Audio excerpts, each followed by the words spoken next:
Bem, em primeiro lugar, Pablo Marçal não é direita. Pablo Marçal é uma farsa que chegou de repente. Quando você diz que alguém é da direita ou da esquerda, tem que ter história. Por exemplo, quando você olha a história, você tem Eduardo Campos, o governador que morreu. Pô, tinha história. Ciro Gomes, história na esquerda. Quem é Pablo Marçal? Ele aparece em 2022, some, aparece em 2024. Então, não tem divisão. Ele é um oportunista que apareceu, não tem história nenhuma na direita.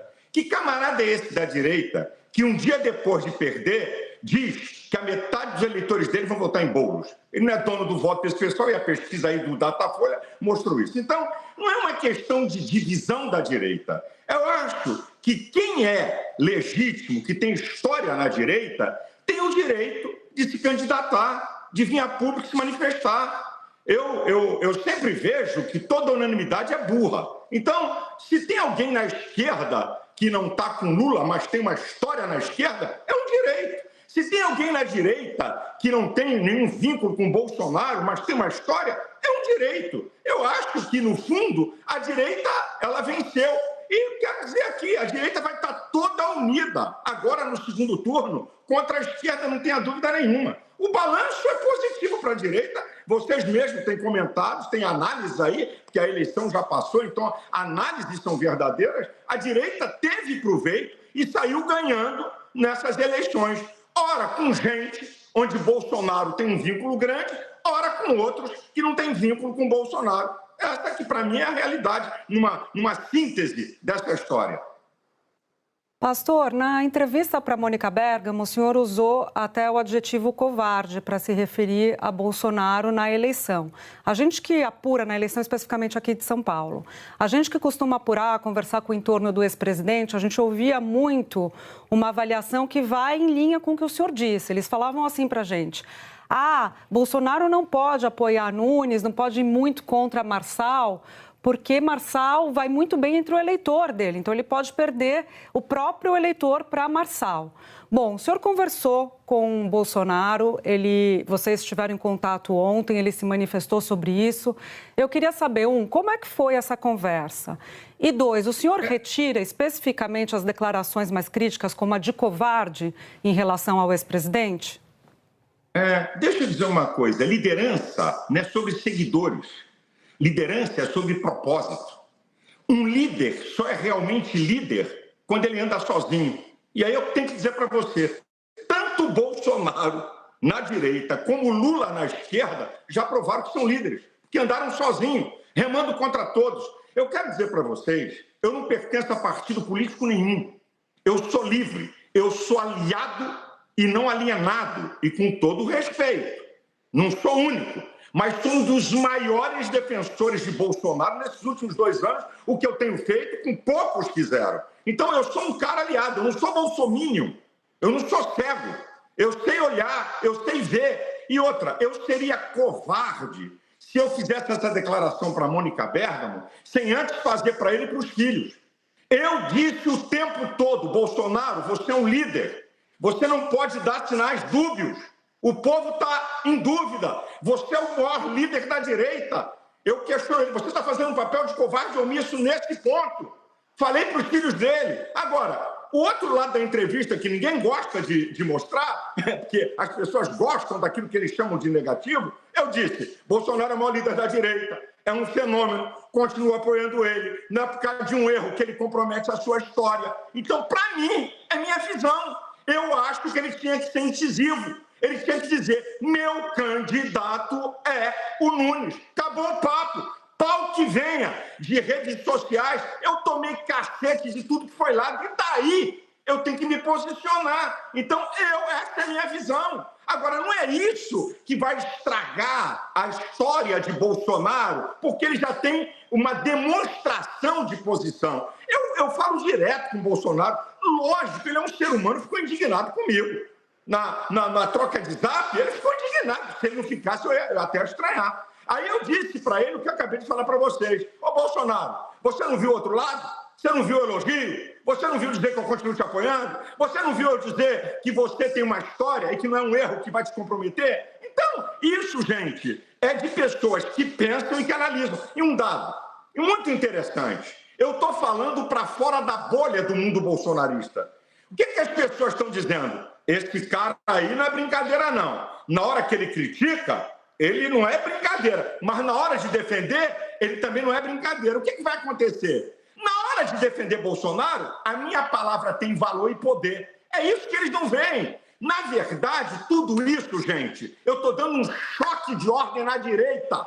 Nós não podemos estar dúbio, nós não podemos estar abraçando o paraquedista que apresenta um cara manipulador, mentiroso, criminoso, usa técnicas de manipulação, levanta ondas de impacto, gatilho mental, é uma inteligência para a rede social e manipula o povo da direita. Eu não posso aceitar isso. Essa que é a questão. Pastor Silas Malafaia, boa tarde, muito bem-vindo mais uma vez. O senhor toca num ponto fundamental, que foi a dubiedade.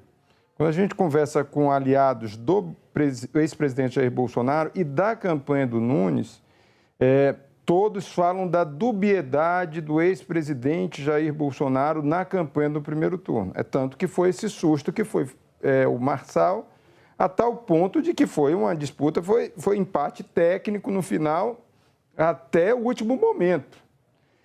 Eu queria saber, diante disso, a Júlia até pergunta sobre sua conversa, o senhor é difícil na direita ter consciência crítica, como também na esquerda.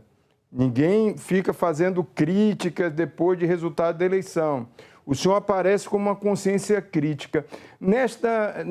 Na conversa com o ex-presidente Jair Bolsonaro, ele fez uma autocrítica da postura dele aqui na eleição de São Paulo em relação a esse pensamento de unidade da direita? Olha, a conversa é rápida por zap. Eu estou sendo franco. No dia que saiu já a matéria, eu já falei com ele, porque eu tenho muita liberdade com o Bolsonaro, de falar, de criticar. Ele aceita, ele é um cara que muita gente está enganada. Esse cara é um ditador que não aceita nada. Não, ele me escuta muito. Ele me escuta e eu não vou revelar aqui por aí sim. É uma questão, é muito pessoal. Eu faço duras críticas para ajudá-lo. Eu aprendi um ditado, camarote. Amigo é aquele que diz que o outro está com mau hálito. Você chegar para um cara e dizer que ele está com mau hálito, tem que ser muito amigo. Esse negócio de bajulação, de bolsomínio, eu falei aqui, eu falei hoje, ontem, aliás, eu botei um banner, né? Os bolsomínios, viúva de Pablo Marçal, meteram o cacete em mim na eleição, jogaram contra Bolsonaro e agora querem fazer uma graça, porque eu confrontei Bolsonaro. Eu confrontei ele para despertá-lo. Eu sou aliado e vou continuar a ser. Desculpa a expressão, eu sou da infantaria. Eu sou do pau. Na hora da guerra, eu não me escondo. É só ver a minha história com ele. Então, ele não fez. Nós não fizemos análise crítica. Ele reclamou com muito direito da minha veemência, do que eu falei. Ele reclamou. Ele falou, Malafaia, tu pegou pesado demais. Assim não, Tal. Aí eu mostrei o outro lado, mas não teve discussão, nem análise. Eu tenho certeza, por eu conhecer um pouquinho o Bolsonaro, ele verificou a atitude dele. Ele não é um cara muito de falar. É interessante, ele é um cara de agir. Eu falo muito com ele no zap e daqui a pouco ele toma uma atitude. Então, eu tenho certeza que eu estou ajudando ele a pensar um pouco mais em próximas eleições, sobre postura de líder que ele é. É o maior líder da direita inconteste. Não tem conversa. É o maior líder da direita. Então, isso que você falou, camarote, eu estou ajudando ele. Agora, como você disse, a esquerda e a direita não tem pensamento crítico. Os caras vivem dentro de uma bolha e ficam tudo alucinados. Qualquer um que se levanta, eles vêm igual um cão solto para bater. Só que eu tenho um preparo psicológico e emocional grandioso. Eu não me guio por redes sociais. Pastor, Boa tarde, Ana Flor, aqui em Brasília. O senhor, inclusive, cita nessa conversa com Bolsonaro duas passagens bíblicas bastante fortes. Quando Jesus entra em Jerusalém, o povo aclama, e depois, quando o próprio povo pede para que ele seja crucificado. O senhor cita isso na conversa com Bolsonaro. Quer dizer, nessa meia-culpa que a direita está fazendo, já existe uma visão de que o ex-presidente Bolsonaro ajudou, de certa maneira, a rachar a direita? Ele sofre já críticas? Também é nesse sentido essa mensagem que o senhor manda ao ex-presidente? Ana Flor, quero ser honesto com você, não tem direita rachada. Anote o que eu estou te falando. Não tem direita rachada. Onde não existe controvérsias de opinião, eu fico com medo. Eu fico com medo. O que está acontecendo? Todo mundo é igual gado que não pensa, que não para. Não. A direita não está rachada. A direita vai junta contra qualquer cara da esquerda. A direita vai. Não adianta agora bolinhos, paz e amor para convencer evangélicos e o eleitorado que não pertence a essa bolha de Bolsonaro. Não vai adiantar. Sabe por quê? Lula, ano passado, no Foro de São Paulo, deu uma declaração que é o pensamento da esquerda. Está aí para todo mundo, está na internet. Ele declarou em alto e bom som. Tá? Ele disse aquilo que historicamente combatemos: costumes, família e pátria. Então, bolos da esquerda, PSOL, isso é histórico. Então, o povo vai fazer uma escolha. Se você é contra costumes, se você é contra a família, se você é contra a pátria, vota em Boulos e na esquerda. Se você é a favor de costumes, da família e da pátria, vota na direita. A direita não está dividida. Ela vai junto, unida. Onde tiver direita e esquerda, nós vamos estar tudo junto. Certo? Agora, isso tem que acontecer até para a maturidade. Porque quando você tem um líder forte, como, por exemplo, Lula na esquerda e Bolsonaro na direita, que são lideranças fortes, eles precisam de crítica, até para melhorar. Senão, minha filha, tem um provérbio de Salomão que diz assim: onde não há conselhos, os projetos saem em vão, porque na multidão de conselheiros eles se confirmarão. Não adianta você ficar com hosanas, como fizeram com Jesus na entrada triunfal de Jerusalém, porque logo depois vem o crucifica-o. Por quê? Porque foram manipulados por gente.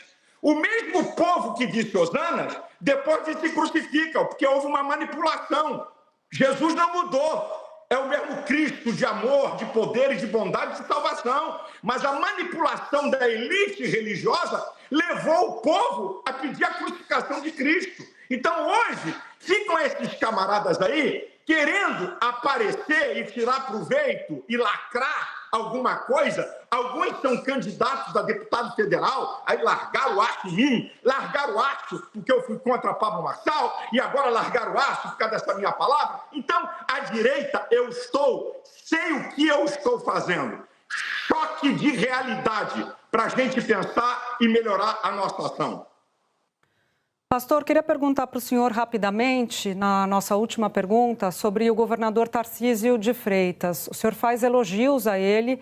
Eu queria saber se o senhor o vê como o nome que deve disputar a presidência da República em 2026, ou se o senhor acha que a unidade deve ser em torno de Bolsonaro, que está neste momento inelegível. Bem, que pergunta bacana e interessante, Júlia, você está fazendo. É o seguinte: eu não posso acreditar na possibilidade do Supremo Tribunal Federal manter a inegibilidade de Bolsonaro, e digo por quê. Lula foi condenado em todas as instâncias por unanimidade por crime. O STF, por 6-5, não deu habeas corpus a ele, então condenou. Depois dele preso, os advogados entraram no STF e a segunda turma não liberou ele. Depois, então, Fachin, cabo eleitoral de Dilma, deu uma canetada a favor dele e todo mundo acompanhou. Agora vamos lá. Inegibilidade de Bolsonaro, sustentada em duas coisas. Número um, que ele reuniu embaixadores para falar contra a santa, imaculada, idolatrada urna eletrônica. Primeiro, que é prerrogativa do presidente convocar embaixadores. Segundo, e essa aqui é interessante, uso do poder político e econômico no 7 de setembro. Quem pagou o trim fui eu. E o 7 de setembro não foi feito no mesmo lugar da parada. Então, o Supremo Tribunal Federal, se mantiver a inexigibilidade de Bolsonaro, o Supremo Tribunal Federal virou partido político. Porque se Lula, condenado por crimes com sobejas provas, foi liberado, então Bolsonaro não vai ser? Então essa possibilidade é zero. Porque eu tenho certeza que o senso crítico de justiça dos ministros do STF vão liberar Bolsonaro. E Bolsonaro liberado, eu, Tarcísio e tantos outros vamos apoiar ele.